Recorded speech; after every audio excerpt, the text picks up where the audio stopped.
షాప్లో జాయిన్ చేశారు, బట్టల షాప్లో జాయిన్ చేశారు. అక్కడ కూడా మెకానిక్ షాప్లో పెట్టారు, అక్కడ కూడా వైర్లతో కొట్టేస్తున్నారు. అక్కడ కూడా తర్వాత స్టీల్ ప్లాంట్ కొంచెం ఎవరి కాలం వచ్చిందో స్టీల్ ప్లాంట్లో జాయిన్ చేశారు. వేబ్రిడ్జ్ ఆ బళ్ళు కరెక్ట్గా ఉన్నాయాలని చూసేవాడు. అది కూడా ప్రయోజనం లేకుండా అయిపోయింది. నా జీవితం ఏమైపోతుంది? ఎవరి వల్ల అయిపోతుంది? ఎవరి వల్ల? తల్లిదండ్రుల వల్ల, అన్నదమ్ముల వల్ల, వీళ్ళు కొట్టడం వల్ల నా చదువు బుర్ర కొట్టి కొట్టి కొట్టి చదువు పడిపోయింది. పెంకోళ్ళ అయిపోతున్నాను. ఆటో నేర్చుకున్నాను, కారు నేర్చుకున్నాను, రాడ్ బిల్డింగ్ వరకు సుత్తి రోడ్ల మీద సుత్తేసి ఆ యొక్క రాడ్లు కట్ చేసేవాడు.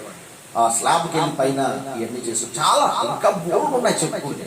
నా జీవితం ఏంటంటే ఒక భయంకరం. అన్ని పనులు ఎవరు చేస్తూ ఉంటారు, అలా నా జీవితం పాడైపోతుంది. కానీ నా మనసులోకి మా తల్లిదండ్రులు, మా కుటుంబ సభ్యులు వచ్చేసారు. నా జీవితం ఏంటి ఇలాగైపోతుంది? అన్నదమ్ములు అందరూ చదువుకున్నారు కదా, అన్నదమ్ములు అందరూ చదువుకున్నారు కదా, మరి నేనే ఎందుకు ఇలాగైపోతున్నాను? మా అమ్మ నాన్న ముందు వాళ్ళు బాడీ బిల్డింగ్ వెళ్ళాను, బాడీ బిల్డింగ్ నేర్చుకున్నాను, karate, boxing, kick boxing, kung fu, road fight కూడా నేర్చుకున్నాను. రోడ్ ఫైట్ అంటే ఏంటి తెలుసా? కిట్ బ్యాగ్ లాగేసి దగ్గరికి వెళ్ళి నుంచుంటే కిట్ బ్యాగ్తో కొడితే ఇక్కడ కొడితే అక్కడికి వెళ్ళి పడేవాడు. ఉల్లంతో ఓనం గెంజులో చెయ్యలు పెట్టేసేవాడు, ఇనుము స్తంభాలను కొట్టేవాడు, గోడలో కొట్టేవాడు, గోడ ఇరుగుతుందా ఇరిగిపోయింది, పెచ్చులు వచ్చేసి అలా భయంకరంగా రౌడీగా మారిపోయాడు. ఒక వయసు వచ్చినప్పుడు ఇంట్లోకి వెళ్ళేటప్పటికి నా జీవితం ఏమైపోయిందంటే అమ్మ నాన్న తిరుగుబాటు స్వభావం. నాన్నగారు ఏమంటే తోసేసేవాడు. పాడైపోతుండగా మరి ఇన్ని రకాలుగా పాడవుతున్నాడని మాకు ఇంట్లో దేవతలు, ఎన్నమ్మ, వీరబాబు, పేరంటాలు, గౌరీదేవి దేవతలు, అలాగే అయ్యమ్మాలు వేయించారు, కనకమాలమాలు వేయించారు, భవానీ మాల వేయించారు, అగ్నిగుండం తొక్కించారు, ఒంటి నిండా సోలాలు పొడిపించారు, 4 సోలాలు బొగ్గు సోలాలు పెట్టించారు, అమ్మవారు మాల వేయించారు. చాలా చోట్ల తీసుకెళ్ళారు. కానీ తాగేసి వచ్చి ఇంట్లో అమ్మ నాన్న కొట్టేసేవాడిని.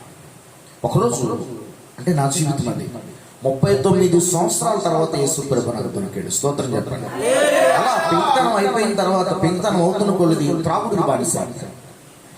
ఎలాంటి త్రాగుడు అంటే రోజు ఫుల్ బాటిల్ తాగేవాడిని. విశాఖపట్నంలో నేను కొంచెం ఎవరి కాలం వచ్చి బాగా డబ్బు సంపాదించేవాడిని. రోజుకు ఒక 5-6 వేల వైన్ షాప్ ఇచ్చేవాడు. నాతో పాటు 10 మందిని తాగించేవాడు. త్రాగుబోతుల కోసం బైబిల్ కూడా రాస్తుంది. యెషయా అధ్యాయంలో ఉంది. 5:11 నుంచి 14 వచనాలు చదువుకుంటే పాతాళం గొప్ప ఆశ పెట్టుకొని చూస్తుందంట. ఎవరి కోసం?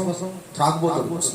ఎందుకంటే కిడ్నీ పోవచ్చు, లివర్ పోవచ్చు, హార్ట్ అటాక్ రావచ్చు, పక్షవాతం రావచ్చు, బ్లడ్ క్యాన్సర్ రావచ్చు, చర్మవ్యాధి రావచ్చు. త్రాగుబోతుడికి మనశ్శాంతి ఉండదు, భార్య పిల్లల పెంచలేదు, గొడవ, ఇదిలో అందరూ తిడతారు. అలాంటి ఘోర పరిస్థితులకు వెళ్ళిపోయాం.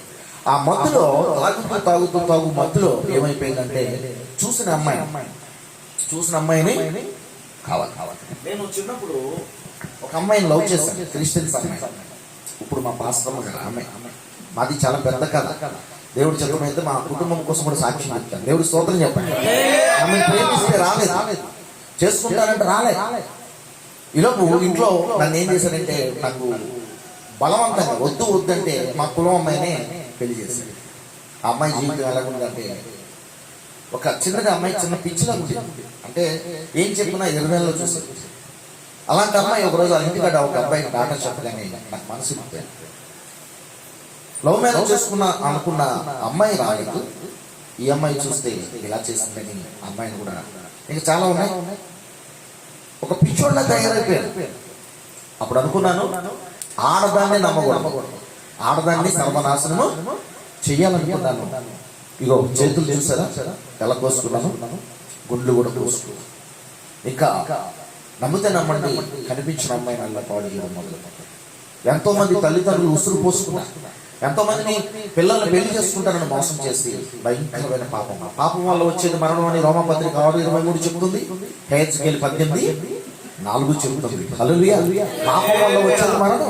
అందరూ ఆయన వశంలో ఉన్నారు. పాపం చేసిన వాడు చచ్చిపోతాడు. కానీ పాపం కొరకు దేవుడు ఈ భూమి మీద దిగొచ్చాడని మత్తయి సువార్త మొట్టమొదటి అధ్యాయం 21-23 వచనాలు చెప్తున్నాయి. తిమోతి పత్రికలో మొట్టమొదటి అధ్యాయం 15వ వచనం చెప్తుంది. పాపుల కొరకే. హల్లెలూయా.